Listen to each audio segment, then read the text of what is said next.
luas, itu penting. Makanya saya akan sampaikan, ini ada kisah yang beberapa ini sering saya sampaikan.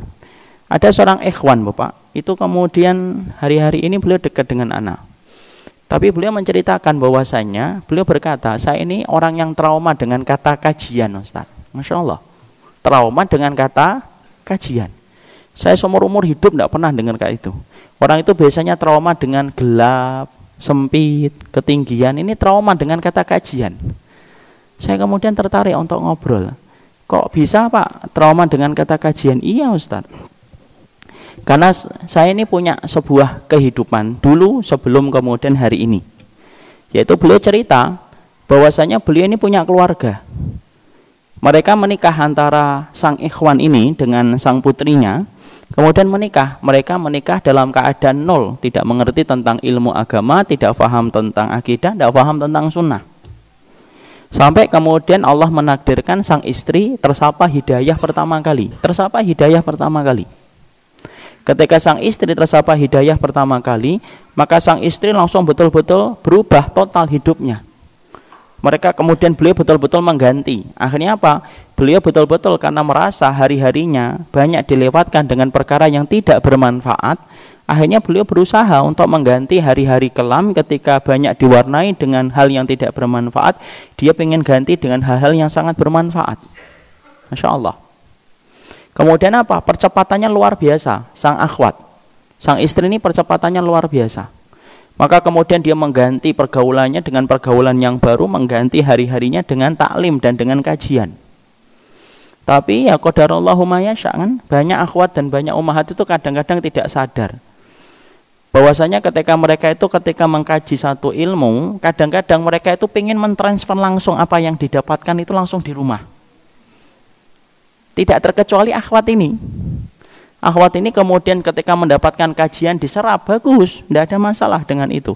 Langsung pulang ke rumah, dia pingin supaya langsung diamalkan oleh dirinya dan suaminya. Itu kan gambaran ideal seorang akhwat dan ummahat kan gitu banyaknya. Insya Allah di sini sama. Itu hal yang baik, bukan salah. Itu hal yang baik. Maka kemudian ternyata sang laki-laki itu berbeda kondisinya dengan sang akhwat. Karena apa? Sang laki-laki dia masih terpenjara dalam tanda kutip dengan banyak kepentingan. Dan dia tidak punya kesempatan untuk ngaji sebagaimana istrinya. Kalau istri-istri kita itu kan Pak, ngajinya itu kan Masya Allah ya, dari Senin ketemu Senin. Jadi setiap hari punya.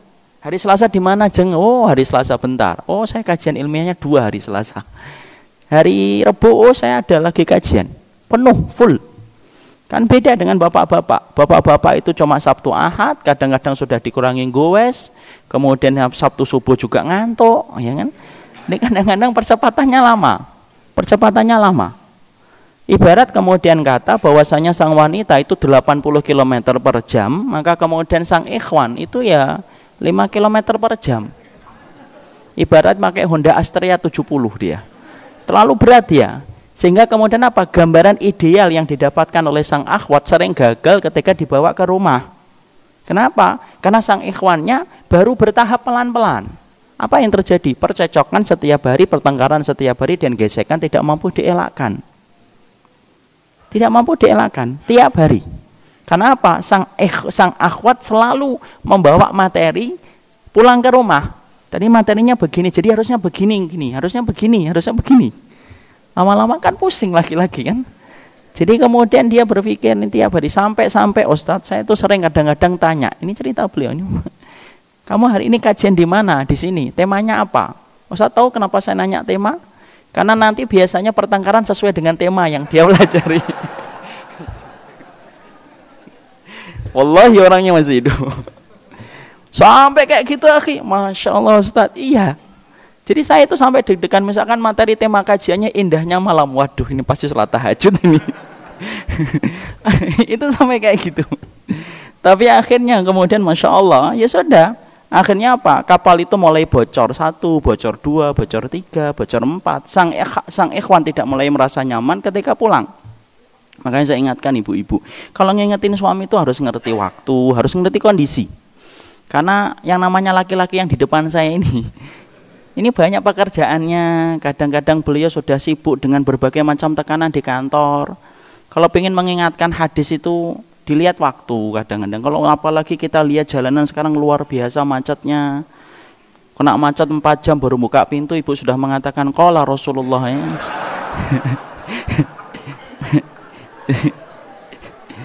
Itu kasihan suaminya itu, ya. Suaminya kan mau teriak bagaimana, wong dia laki-laki, mau nangis yo gimana. Makanya harus ngerti kondisi. Makanya kemudian akhirnya apa? Bocor tadi 1, 2, 3, 4, akhirnya apa? Kapal itu karam, kandas, ditebas dengan gelombang dan akhirnya tenggelam, karam semuanya. Dan akhirnya beliau sampai akhirnya trauma. Kenapa? Karena beliau sangat dendam dengan kata kajian. Kenapa? Karena kata kajian itulah yang merubah istri saya. Masya Allah loh ikhwan. Kita tidak pernah ngerti apa yang kita lakukan itu terkadang menoreh luka yang sangat dalam bagi orang lain tanpa kita terasa. Makanya dalam Islam itu kenapa sangat diperhatikan cara ngomong, cara sikap, cara bersenyum. Itu karena Allah itu tahu hati kita manusia itu mudah sekali untuk tergores. Antum tahu nggak ajaran yang paling detail memperhatikan bagaimana bermuamalah kepada manusia, kecuali itu dalam Islam.